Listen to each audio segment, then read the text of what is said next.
So, dear brothers and sisters, on this feast day of Padre Pio, or Saint Pio of Pietrelcina, we are reminded of this great saint who, I suppose, he became a saint, or became quite famous at a time when there actually was TV, when there were actually radio interviews. So we do have some, very little, but some footage of him preaching and teaching and that sort of thing, which is very interesting, because like most saints, obviously we can just read about them, but he's at that cusp of the technological revolution. So born in 1887 in Pietrelcina in Italy, central Italy. It's quite a mountainous, dry place, fairly arid, no grassy fields like we have here, not the same degree anyway.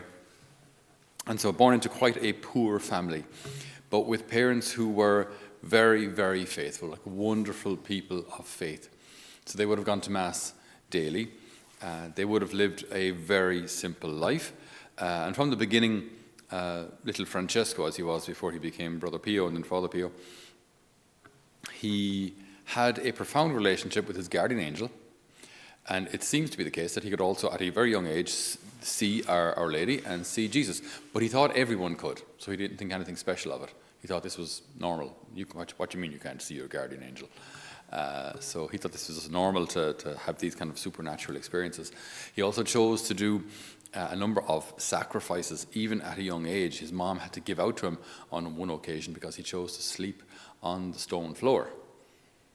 I can't say I've ever done that, but this was the degree of sanctity of this little heart in little Francesco, where he wanted to do things out of love for God.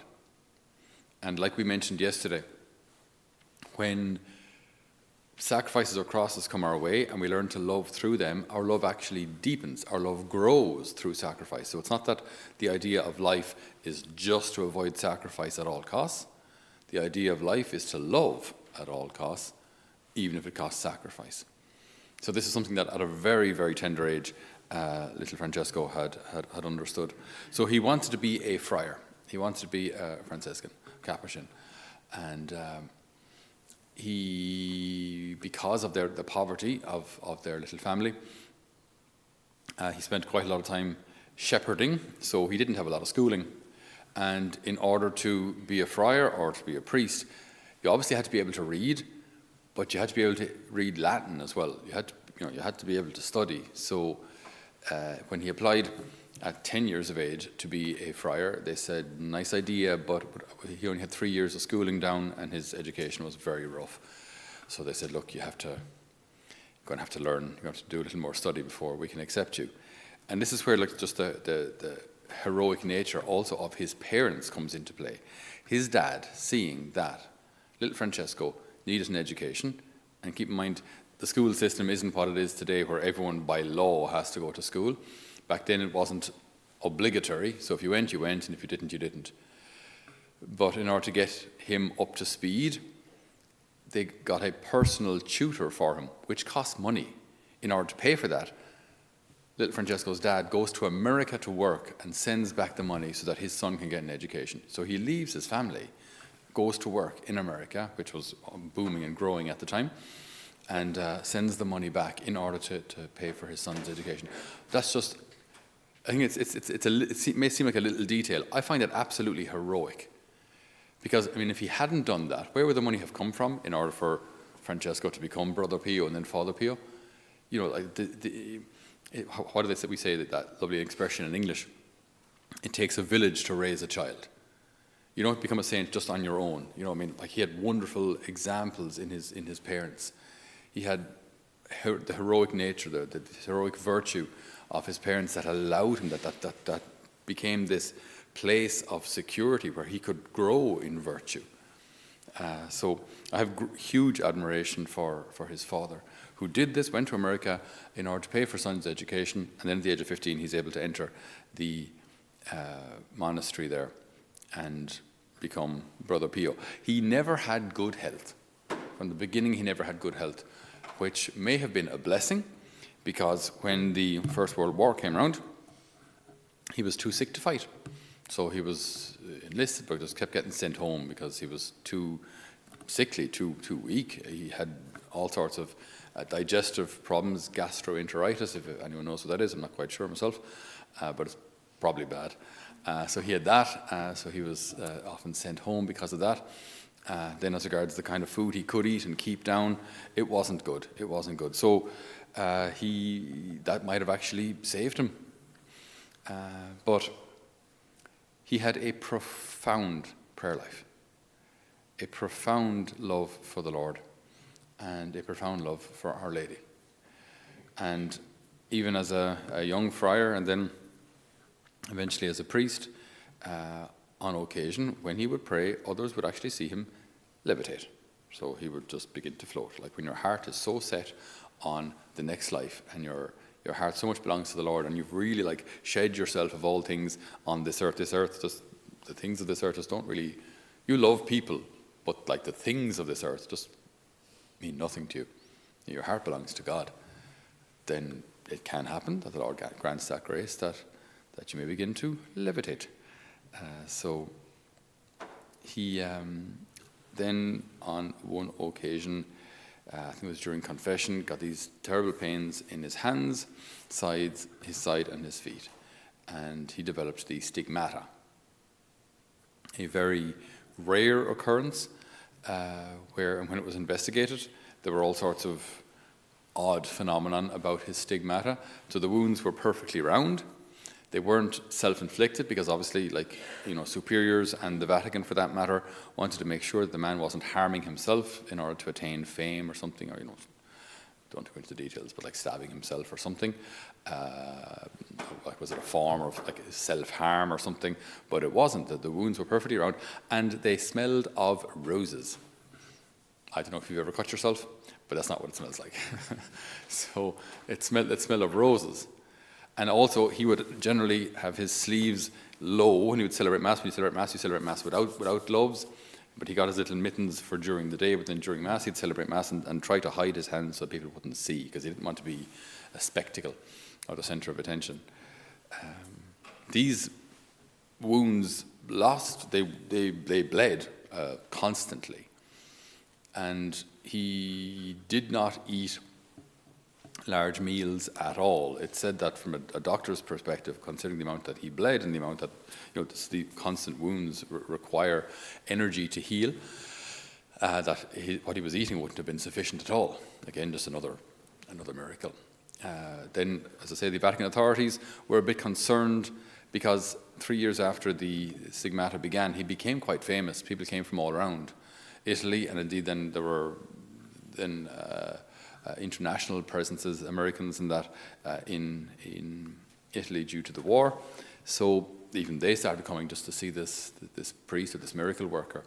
People were converting.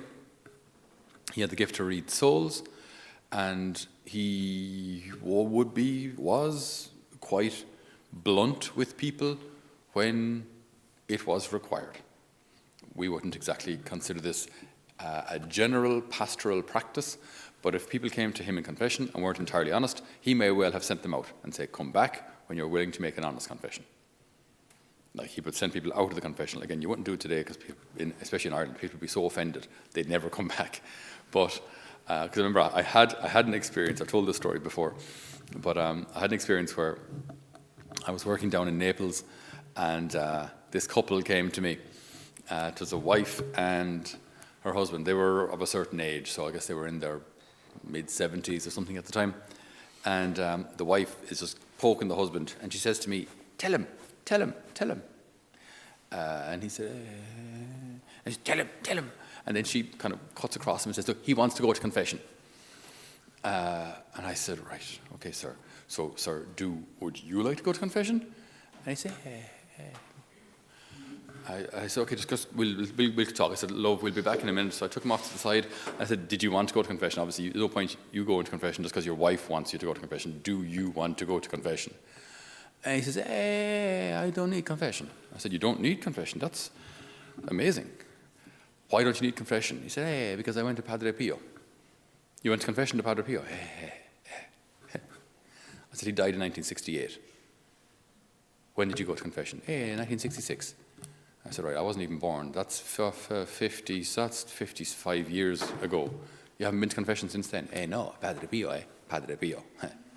I said, no, I understand who Padre Pio is, but he's dead a long time, and that's a lifetime. You haven't been to confession in over 50 years. He says, Padre Pio. I said, no, I understand, right? It doesn't actually matter who you went to confession to. The problem is your sins, not the confessor.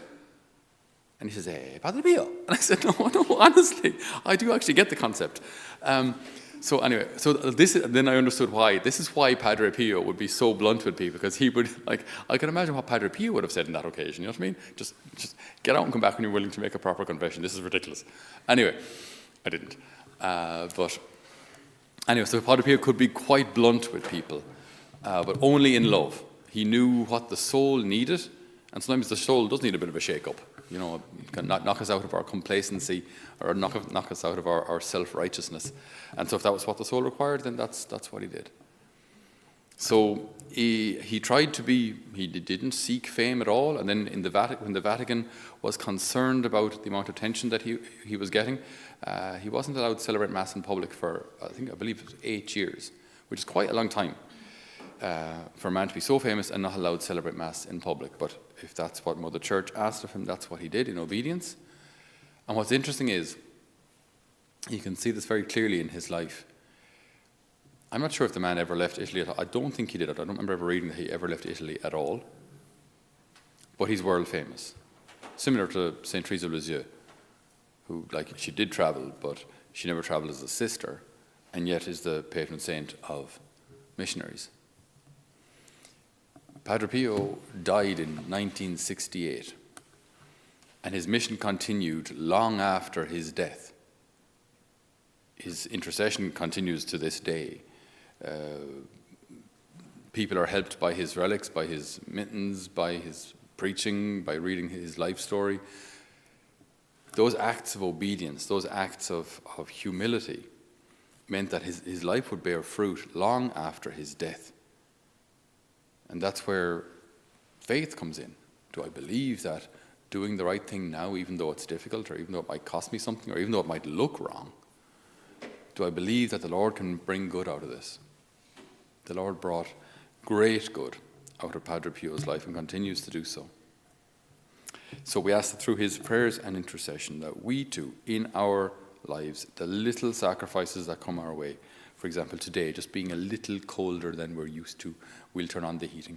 But these little kind of sacrifice, little inconveniences, there's nothing, no major crosses coming our way, but just the little inconveniences of the day, the little occasions to renounce our own will or to serve, whatever it may be, that we might think of saints like St. Pio and say, if this is, what would he have done in this situation? And if I can use these ordinary circumstances to become a little closer to the Lord, well, so be it. May we follow his example until one day, with the help of God, we meet him face to face in heaven. Amen.